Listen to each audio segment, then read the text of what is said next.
ऋतिक लग रहा है, सोच रहा है कि नौकरी नहीं मिलेगा, वो उस साइड में बना है ऋतिक, है ना। नहीं होगा तो रीजनिंग मैथ पढ़ ही रहे हो, आराम से रीजनिंग मैथ में खोल देना। देखिए पार्ट 1 में जो आप लोग पढ़े हैं अभी तक, तो एक अकाउंट्स पेपर पढ़े, मजे में बहुत साल मिला आप लोग को, 2 साल पूरा पेपर पढ़ लिए।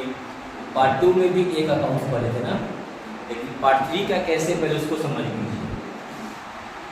हम लोग देखते हैं कि खासकर अपने यहाँ की यूनिवर्सिटी में कि बच्चों को ऑनर्स पेपर याद ही नहीं रहता है कि कौन पेपर 1 है, कौन पेपर 2 है। आप लोग जब देखते होइएगा कि रूटीन निकलता है, पूछते हैं ना कि सर मेरा एग्जाम कब कब है, पूछते हैं कि नहीं। बहुत बच्चा को जो है ना उसका, हम देखें कि बहुत सारे आर्ट्स वाले जो बच्चे हैं वो हमको फ़ोन करता है, मैसेज करता है कि सर थोड़ा रूटीन देख के बता दीजिए ना मेरा एग्जाम कब कब है। गलती से अगर हम लोग बोल दें कि बाबू आपका एग्जाम आज नहीं कल है, तो बच्चा कल पहुँचेगा। खुद उसके पास है तब भी वो समझ नहीं पाता है कि उसका एग्जाम किस किस थी। तो पहले ऑनर्स पेपर समझ लीजिए कि आपका ऑनर्स पेपर क्या है। ऑनर्स पेपर अकाउंट्स ग्रुप का, ठीक है ना। सबसे फर्स्ट जो पेपर है आपका, पेपर जिसको लोग 1 बोलते हैं, वो है पेपर 1 में तो क्या पढ़े थे? बिल्कुल, फाइनेंशियल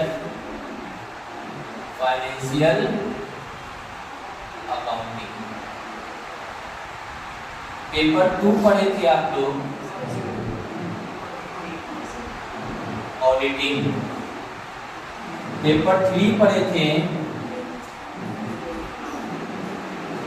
बिजनेस लॉ। पेपर 4 पढ़े स्पेशलाइज्ड अकाउंटिंग। पेपर 5 अब पढ़िएगा कॉस्ट अकाउंटिंग। पेपर 6 पढ़ना है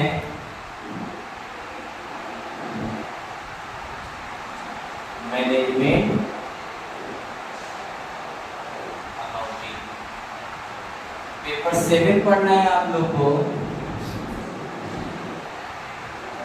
income tax and law. Paper 8 पढ़ना है बिजनेस मैथ एंड स्टैटिक्स, ठीक है। ये आपका टोटल ग्रेजुएशन का ऑनर्स पेपर है। जब भी रूटीन निकलता है तो इसी तरह से निकलता है। इसमें से आप लोग पेपर 1 और पेपर 2 ये दोनों पढ़े आप लोग BCom part 1, okay. Business law और स्पेशलाइज्ड अकाउंटिंग आप लोग पढ़े पार्ट 2 में, और कॉस्ट से लेकर मैथ तक, स्टैट तक पढ़िएगा बीकॉम पार्ट 3, ठीक है। ये आपका ऑनर्स पेपर है। ध्यान रखिएगा कि इसमें एक पेपर अकाउंट्स पेपर था तो एक थ्योरी था। इसमें भी देख रहे हैं कि एक थ्योरी पेपर है, एक अकाउंट्स है।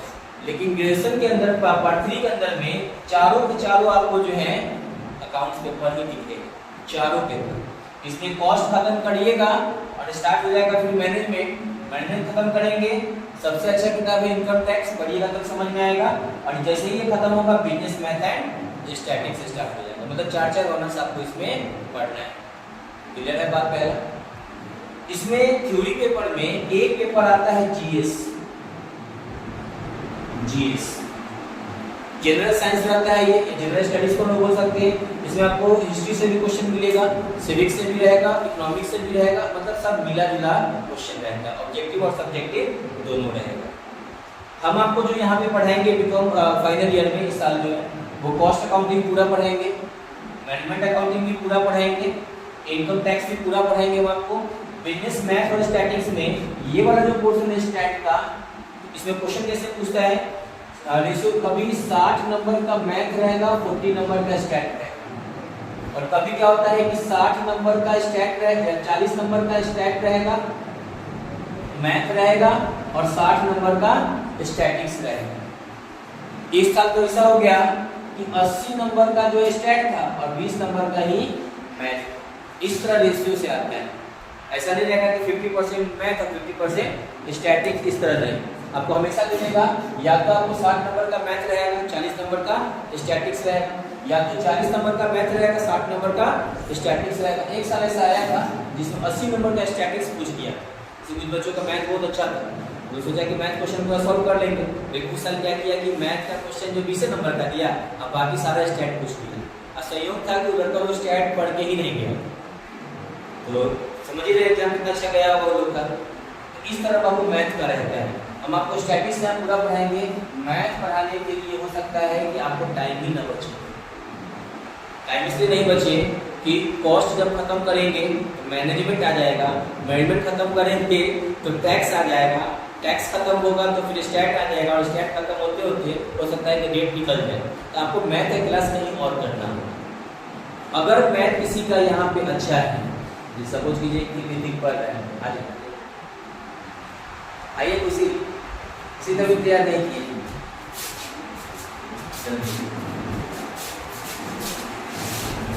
मैथ कौन सा मैथ रखने से बहुत बच्चा डर जाता है कि सर मैथ पता नहीं। आप लोग कहीं जाइएगा ना किसी क्लास में, मुजफ्फरपुर के साथ किसी भी क्लास में, जैसे बोलिए कि हम 150 फाइनल ईयर के स्टूडेंट है, मैथ पढ़ना है, पहले ही बोल देगा कि मेरे पास टाइम नहीं है। क्योंकि जितना पढ़ाता है सब लोग इंटर लेवल को पढ़ाता है, तो डरता है ग्रेजुएशन को पढ़ाने से जो है। जबकि आता क्या है, simple interest, compound interest, profit and loss, सब पढ़े हैं ना आप लोग, पार्टनरशिप, यही सब कुछ ऐसा भी चैप्टर है जिसमें आपको एक चैप्टर 11 से पूछता है, एक चैप्टर जो है। बाकी सारा का सारा चैप्टर जो है 7, 8, 9, 10th वाला भी नहीं, 7, 8, 9। तो थोड़ा सा कोशिश कीजिएगा मैथ में, तो मैथ भी आप लोग का अच्छे से आराम से हो जाएगा। चाहिए तो खुद से भी इसको सॉल्व कर सकते हैं आप मैथ का। क्वेश्चन बैंक बना दिए एनफ। तो क्लास नहीं भी कीजिएगा तो चलेगा, लेकिन क्लास पकड़ लीजिएगा तो ज़्यादा अच्छा रहेगा। कॉम्पिटिटिव लेवल का तैयारी भी आपका हो जाएगा। जो बच्चे कॉम्पिटिटिव लेवल की तैयारी कर रहे हैं उसके लिए मैथ बहुत ईजी होता है। और अब कॉम्पिटिटिव में क्या होता है कि एक एक क्वेश्चन को 2-2 मिनट में सॉल्व करना है, तो ऐसा वाला सॉल्व मत कर दीजिएगा। यहाँ एक क्वेश्चन 20-20 नंबर का रहेगा, तो उसको बाई ट्रिक सॉल्व ना करके उसको जो है पूरा का पूरा सिस्टम से स्टेप बाय स्टेप उसको सॉल्व करना होगा। ये कि हम लोग देख रहे हैं ऑनर्स के, हम लोग का ऑनर्स पेपर कौन-कौन है। तो टोटल ग्रेजुएशन में 3 साल में 8 ऑनर्स हम लोग का पढ़ना था। 8 ऑनर्स में हम लोग 4 ऑनर्स, बीकॉम पार्ट 1 में 2 ऑनर्स और बीकॉम पार्ट 2 में 2 ऑनर्स पढ़ चुके हैं।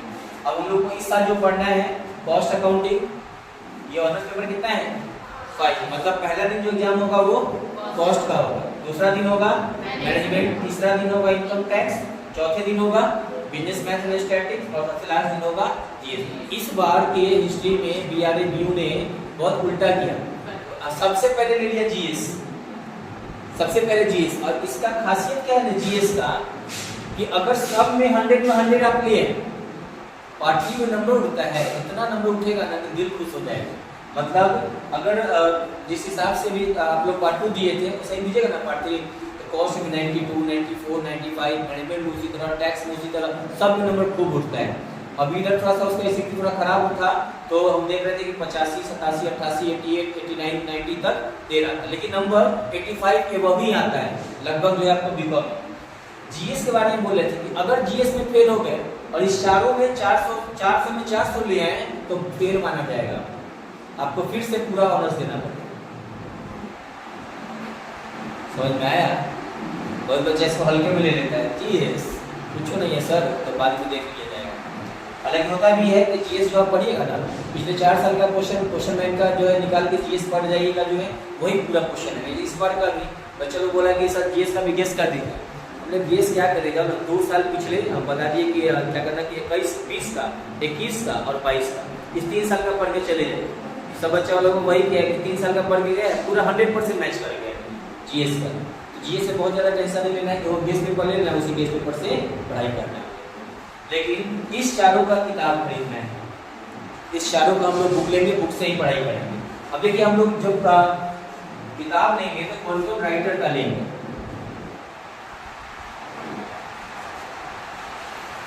सबसे पहले कॉस्ट अकाउंटिंग बीके मेहता का किताब लेंगे, मेहता का बोलेंगे दे देगा,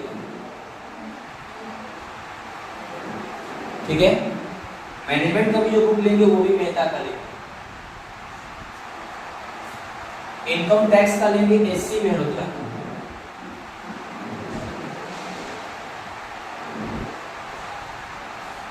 उसका एक और आता है आरके जैन, लेकिन आप लोग लेंगे आरके जैन नहीं लेके कौन सा लेंगे, एससी मेहरोत्रा का, ठीक है। और बिजनेस मैथ का लीजिएगा बीएन गुप्ता, ये राइटर का नाम है। कॉस्ट का बोलिएगा मेहता, समझ जाएगा कि बीके मेहता एक ही आता है।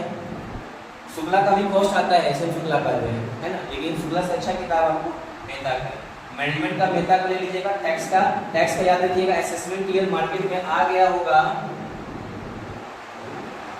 23 से 24। टैक्स के किताब के ऊपर में लिखा होगा असेसमेंट ईयर 23-24, वही किताब आप लेंगे।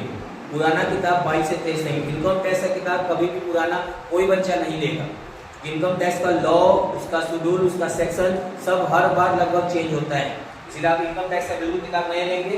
कॉस्ट का, मैनेजमेंट का पुराना ले सकते हैं आप, बिजनेस मैथ का भी पुराना किताब चल जाएगा, लेकिन इनकम टैक्स का नहीं। इसमें कुछ पूछना है?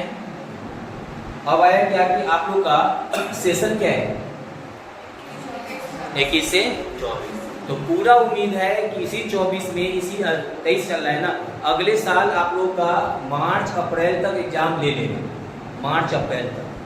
अभी इसके बाद हम लोग का जो नवंबर आएगा उसमें भी बहुत दिन लगता है, कोचिंग बंद भी रहेगा, क्योंकि छठ है, दीपावली छठ से लेकर छठ तक तो कंटिन्यू बंद ही रहेगा। आप लोग भी घर रहिएगा। फिर दिसंबर के बाद जनवरी में जो बहुत ज़्यादा ठंड पड़ेगा, दिसंबर लास्ट में फिर आपको बंद होगा, क्रिसमस वाले टाइम में जो है। तो इस पीरियड में हम लोग को ये चारों ऑनर्स बापू जो है पढ़ लेना है। चारों किताब आज कल में आप लोग ले लेंगे। अभी हम फिलहाल डिस्कस कर रहे हैं कि कॉस्ट में हम लोग को पढ़ना क्या क्या है। इसको मिला दे, फोटो ले लीजिए इसका।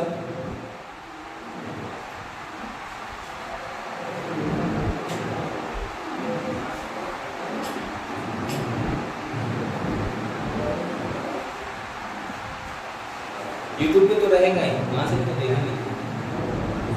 ओके, यूट्यूब पे सर नेट खत्म होगा ना, रफ कर देना।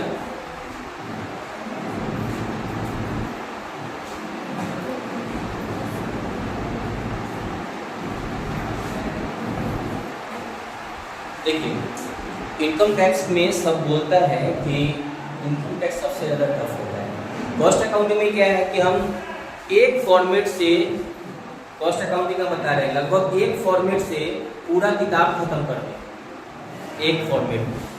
मैनेजमेंट के क्या है कि कंप्लीट फार्मूला बेस्ड चैप्टर किताब है। हर चैप्टर का, जैसे एक चैप्टर आप लोग पहले से पढ़े हैं कैश फ्लो स्टेटमेंट, ये आप लोग पढ़े हैं। फंड फ्लो स्टेटमेंट है, रेशियो एनालिसिस है, ब्रेक इवन पॉइंट है, वेरिएंस एनालिसिस है, जो है लगभग चैप्टर कीजिए। सब पता है कि टैक्स सबसे ज़्यादा टफ है। टैक्स में पास मार्क आ गया यही बहुत है, लेकिन जब हम आपको पढ़ाएंगे इनकम टैक्स तो आपको सबसे ईजी लगेगा। हाँ, इसमें आपको कंप्लीट मेहनत करना होगा। कंप्लीट सेक्शन जितना हम बताएंगे उस सेक्शन पे फोकस करना होगा। जितना पेज हम बताएंगे उस सब पेज को आपको पढ़ना होगा, क्योंकि इनकम टैक्स के अंदर में बिना सेक्शन के आप एक स्टेप भी आगे नहीं बढ़ सकते हैं। डिस्कस कर लिया जाए पहले कॉस्ट से। जब हम लोग कॉस्ट अकाउंटिंग देखेंगे, इसमें सबसे पहला चैप्टर पढ़ेंगे यूनिट, सेकेंड चैप्टर पढ़ेंगे टेंडर, थर्ड चैप्टर पढ़ेंगे प्रोसेस अकाउंट, फोर्थ पढ़ेंगे प्रोडक्शन,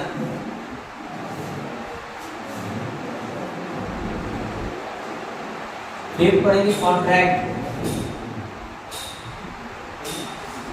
सिक्स पढ़ेंगे रिकंसिलिएशन स्टेटमेंट। लगभग इतना चैप्टर आप लोग को एकदम पढ़ना है। और इसमें एक और चैप्टर लगा हुआ है मटेरियल कॉस्ट कंट्रोल। क्वेश्चन कैसे आता है?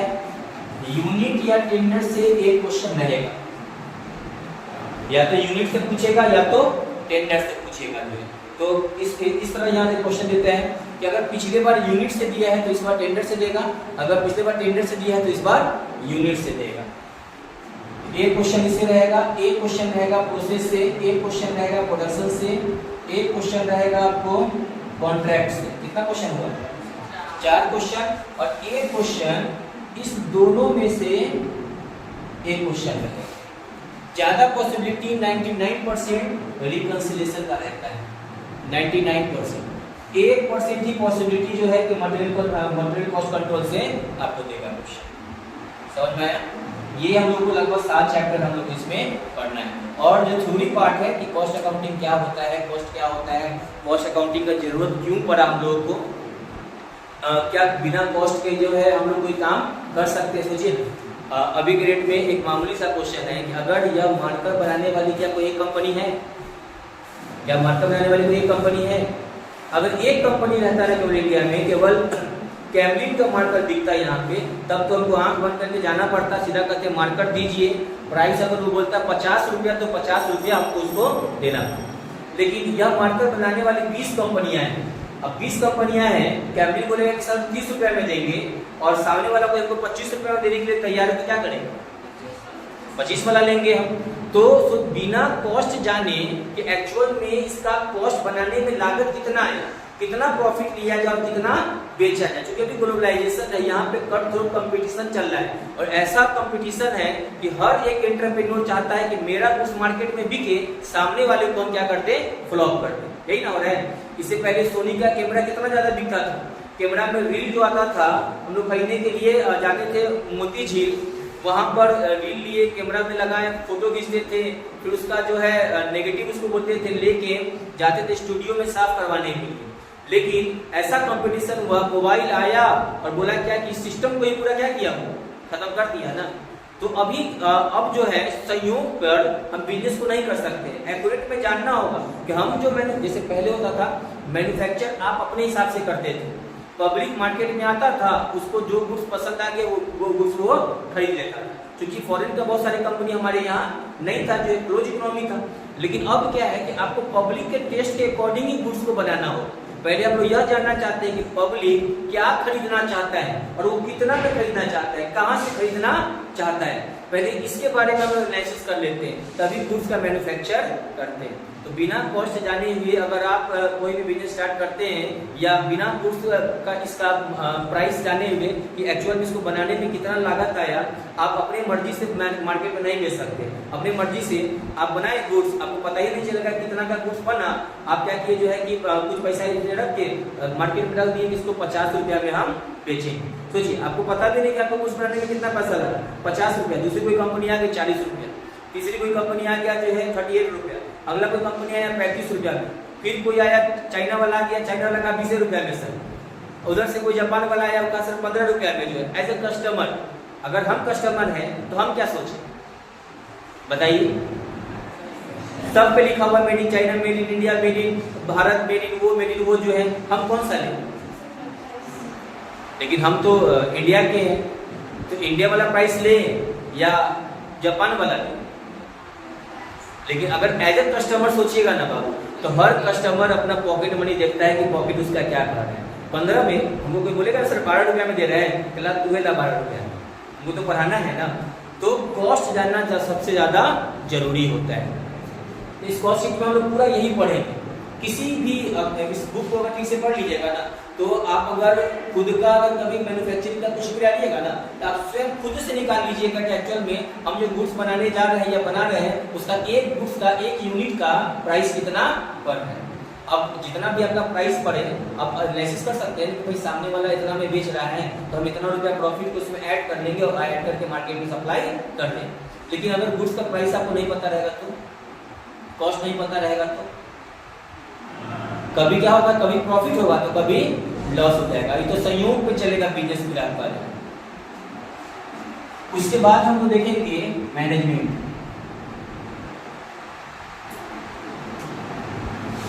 मैनेजमेंट इसमें हम लोग सबसे पहला चैप्टर पढ़ेंगे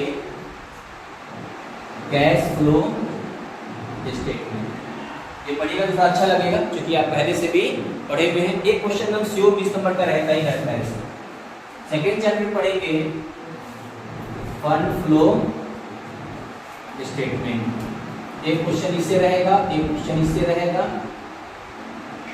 ध्यान रखिएगा, ये दोनों चैप्टर इतना खतरनाक होता है कि कई बार फंड फ्लो का 2-2 क्वेश्चन पूछ देता है। कई बार कैश फ्लो का 2 क्वेश्चन पूछ देगा, शायद इसी बार कैश फ्लो या फंड फ्लो का 2 क्वेश्चन पूछ लिया है, तो 2 क्वेश्चन मतलब 20 कितना हो गया, 40 नंबर तो ऐसा कन्फर्म हो जाएगा। इसीलिए बोले दोनों खतरनाक चैप्टर है। तीसरा रेशियो एनालिसिस, एक क्वेश्चन इससे भी है, कभी पढ़े रेशियो? हाँ, जो 12 में पढ़े हैं सब कुछ सेम चीज पढ़ना है, इसमें भी अलग नहीं है थोड़ा बहुत। Next break even point,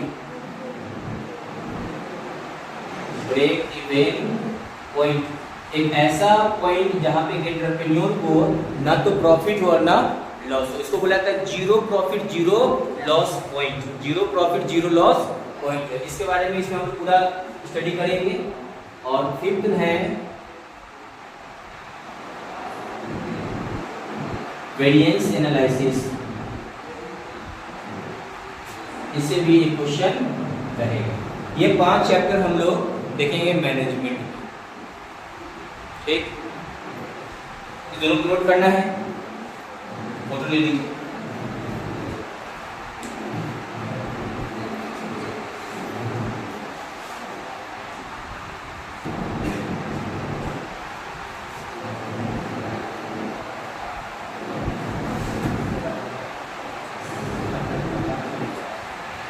next आते हैं हम लोग इनकम टैक्स पे। इनकम टैक्स, इनकम टैक्स में सबसे पहला चैप्टर हम लोग इंट्रोडक्शन पढ़े। इंट्रोडक्शन का मतलब इंडिया में इनकम टैक्स कब आया, कैसे स्टार्ट हुआ, कौन सा ऐसा परिस्थिति आया, कौन सा ऐसा सर्कमस्टांसेस बन रहा था जिसमें इनकम टैक्स इंडिया के अंदर में लाना पड़ा, जिसमें हम लोग 1857 का जो सिपाही विद्रोह था वो अहम भूमिका में हम लोग इसको देखेंगे।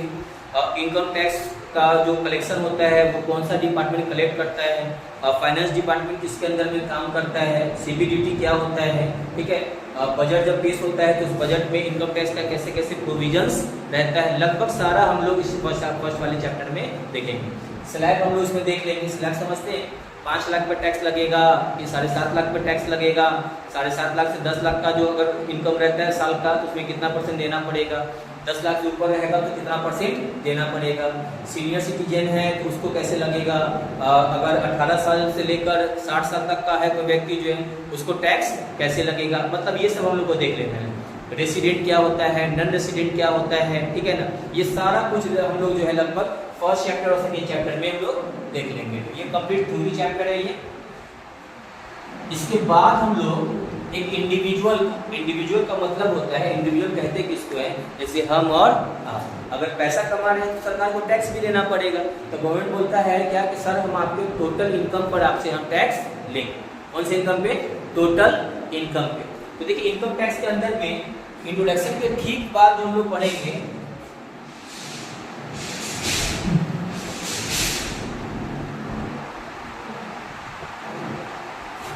Residential status. रेसिडेंशियल स्टेटस आप लोग देखते होइएगा कि बहुत सारे खिलाड़ी जो है जब खेलने जाता है आउट ऑफ कंट्री, यहाँ से बाहर जब जाता है तो आप लोग सुनते होइएगा कि कोई चोटिल हो गया तो उसको वापस इंडिया भेज दिया गया। या आप लोग देखते होइएगा कि जो लोग नेवी में काम करते हैं तो सुनते हैं ना कि 6 महीना बोर्ड पे रहता है और फिर 6 महीना घर पे छुट्टी उसको रहता है। तो आखिर 6 महीने का छुट्टी उसको क्यों दिया जाता है? कभी कभी क्या होता है कि सऊदी अरब में या यहाँ से जब बाहर लोग जाता है काम करने के लिए इंडिया से बाहर, तो आप देखिएगा उसको 3 साल पे आपको उसको 3 महीने का लगभग छुट्टी देता है। अगर आपके मोहल्ला वल्ला में कोई रहता होगा है तो 3 साल पे 3 महीने का या 3 साल पे 6 महीने का आखिर छुट्टी देता क्यों है? छुट्टी तो मतलब हम लोग तो समझते हैं संडे एक दिन बंद रहता है, तो क्या 3 साल पे 3 महीने का जो छुट्टी वो लोग दे रहा है, क्यों दे रहा है, क्या कारण है? उसको अपना रेसिडेंशियल स्टेटस इंडिया में पूरा करना है, जिससे कारण बोलता है कि जाओ बेटा वापस से इंडिया जाओ, वहाँ इतना महीना रहो और फिर रह के फिर वहाँ से वापस आओ। इसी चैप्टर में देखेंगे कि कैसे कैसे कितना दिन हमको साल में या कितना दिन 5 साल के अंदर में आता है, 7 साल के अंदर में आता है, कि हमको इंडिया के अंदर में कितना दिन रहना है। समझ में? इस चैप्टर में बहुत अच्छा चैप्टर है ये। अब थर्ड यहाँ से देखेंगे, मेन चैप्टर शुरू होता है, दोनों कंप्लीट आपका थ्योरी चैप्टर है। यहाँ से हम देखेंगे सबसे पहला चैप्टर होगा वो होगा income from salary. Income from salary मतलब एक इंडिविजुअल जो होता है ना, जैसे हम हैं तो हम 5 तरीके से पैसा कमा सकते हैं, 5 तरीके से। सबसे पहला तरीका होगा, सबसे पहला होगा अभी हम कहीं जॉब कर रहे हैं, नौकरी कर रहे हैं, तो वहां से मेरे अकाउंट में सैलरी आता होगा सैलरी। तो पहला इनकम मेरा हो गया, पैसा कमाने का source salary, income from salary. दूसरा होगा कि मान लीजिए मेरे पास पैसा आया तो हम क्या किए, कहीं जमीन लिए, घर बना दिए, प्रॉपर्टी, और उसको लेट आउट कर दिए, उसको किराए पे लगा दिए। जब हम किराए पे लगाएंगे तो क्या वहां से पैसा नहीं आएगा? आएगा पैसा वहां से, तो उसको बोलते हैं हम लोग इनकम फ्रॉम हाउस प्रॉपर्टी। क्या बोलेंगे उसको हम लोग? Income from house property. तीसरा होता है मेरे पास पैसा आया तो आपको देखिएगा कि बहुत लोग ऐसे भी होते हैं, वो नौकरी भी करते हैं और शाम में आएगा तो अपना बिजनेस भी चलाएगा या कोई अपना प्रोफेशन भी चलाएगा। जैसे फॉर एग्जांपल अगर हम किसी टीचर पे ले लेते हैं तो बहुत सारे टीचर को हम देखे हैं कि अपना दिन भर स्कूल रहा 4 बजे तक, फिर आया वहाँ से जो है, तो आने के बाद या तो कोई अपना वो बिजनेस खोले रहता है तो बिजनेस को सामने ही वो खोलता है, ओपन किया, या तो कहीं पर अगर वो कोचिंग में, ट्यूशन में कहीं पढ़ा रहा है तो सामने क्या करता है, घर पे अपने बच्चों को वो पढ़ाता भी है। बात समझ में? तो वो बिजनेस भी कर सकता है और प्रोफेशन भी। दूसरा, अब जरूरी नहीं है कि वही व्यक्ति बिजनेस करे। फॉर एग्जाम्पल हम क्या किए कि हम एक कोई बिजनेस को ओपन किए और वहाँ पे हम अपना स्टाफ को रख दिए, तो ये भी माना जाएगा कि सर वो आपका बिजनेस है और उसका इनकम भी हमारे इस इनकम में क्या होगा, ऐड होगा, उस बिजनेस का भी इनकम। एक और एग्जांपल देते हैं, हम भी शाम में आते हैं वहाँ से अपने कॉलेज से, और शाम में आने के बाद हम क्या करते हैं, यहाँ आप लोगों को पढ़ाते हैं ना जो है, तो ये भी मेरा क्या इनकम का एक सोर्स नहीं हुआ जो है, इसको बोलेंगे हम लोग income from business and profession. सबसे पहला हेड हम क्या बोले, इनकम फ्रॉम सैलरी। दूसरा हेड क्या बोले हम, इनकम फ्रॉम हाउस प्रॉपर्टी से पैसा कमाएगा।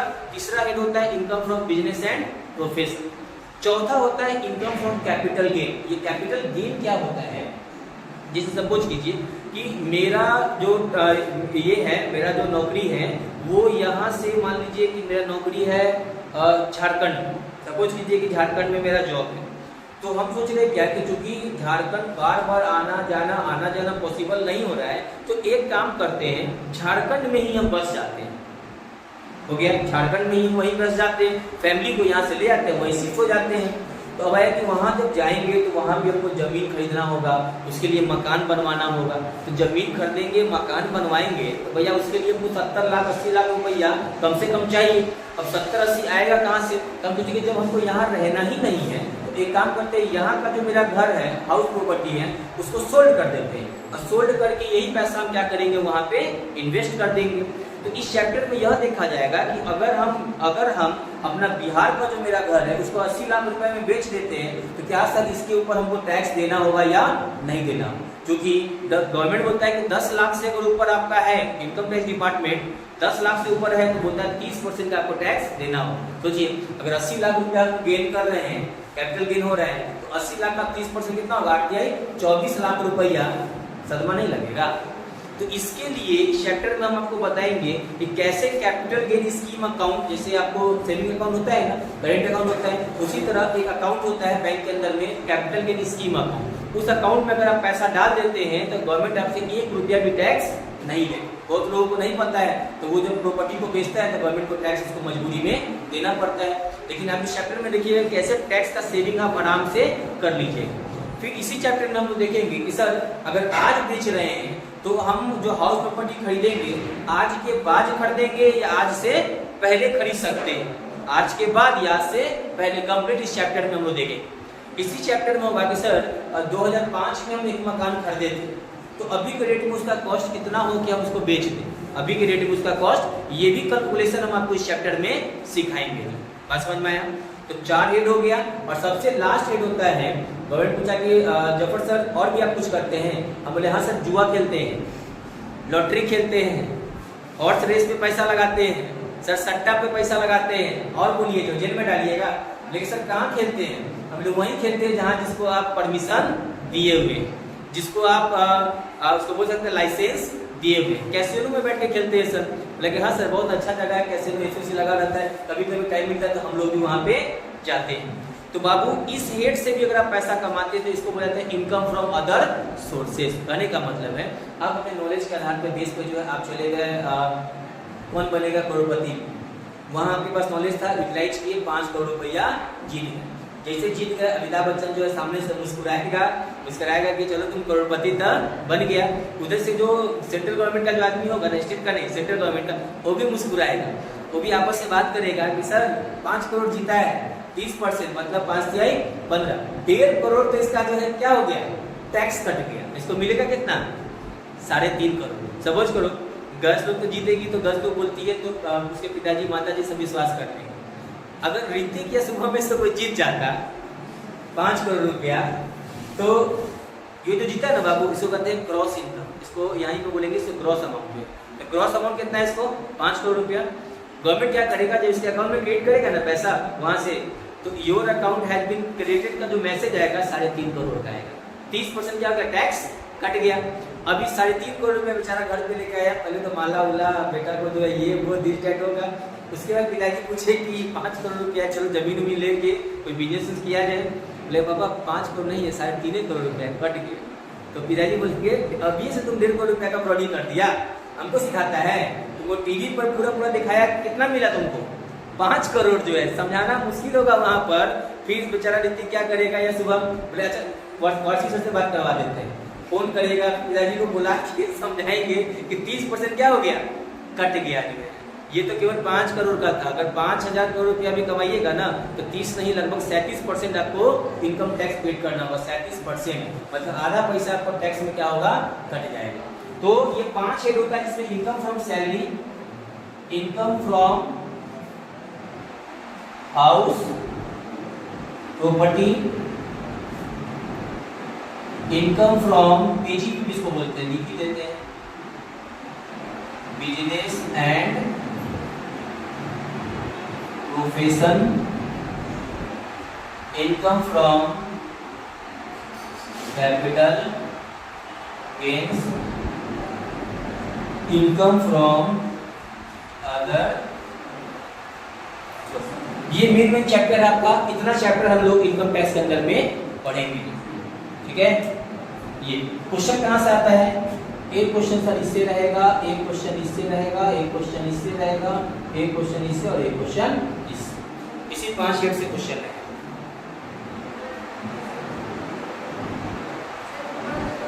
ये थ्योरी चैप्टर है।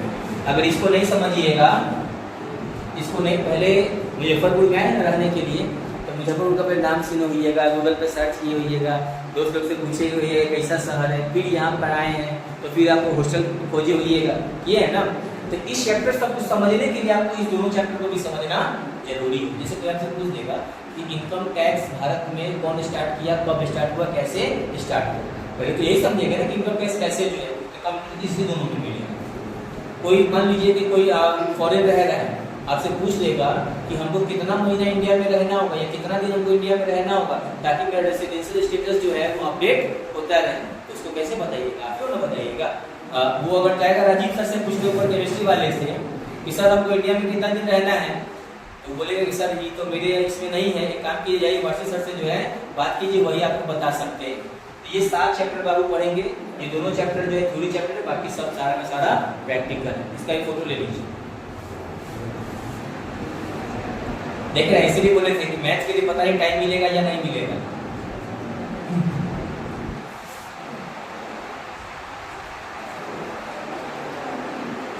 हो गया। और बाकी बिजनेस मैथ और स्टैटिक्स जो है उसको हम लोग और किसी दिन डिस्कस कर लेंगे। तो आप लोग कल से जब आइएगा तो 4 बजे आइएगा। आप लोगों का टाइमिंग 4 बजे, क्योंकि आज मेरा कॉलेज बंद था इसलिए हम 3 बजे बुला लिए थे। 4 बजे से कल से आप लोग का बैच चलेगा। सबसे पहले हम लोग कॉस्ट अकाउंटिंग स्टार्ट करेंगे, ठीक है। किताब सबके पास होना चाहिए, पहले बोले हैं पुराना किताब भी चलेगा, पुराना किताब भी चलेगा, लेकिन एक इनकम टैक्स से किताब केवल नया लीजिएगा। जाइएगा तो मार्केट में चारों किताब आप लोग खरीद लेंगे। और जीएस का क्या बताए थे, जीएस का गेस पेपर, जीएस का पूछ लीजिएगा, गेस पेपर आ गया है। अगर नहीं तो इससे पहले वाले बैच से अगर आप लोग का कंसल्ट होगा तो उन लोग अभी ताज़ा है, एग्जाम सबका हो चुका है, बोलिएगा कि भाई किताब हमको देना है, दे दीजिए। पहले इसी तरह पूछ के देख लीजिएगा। अगर बोलेगा कि पैसा से, तो पैसे से ले लीजिए, आधा दाम देख के, ठीक है। चलिए।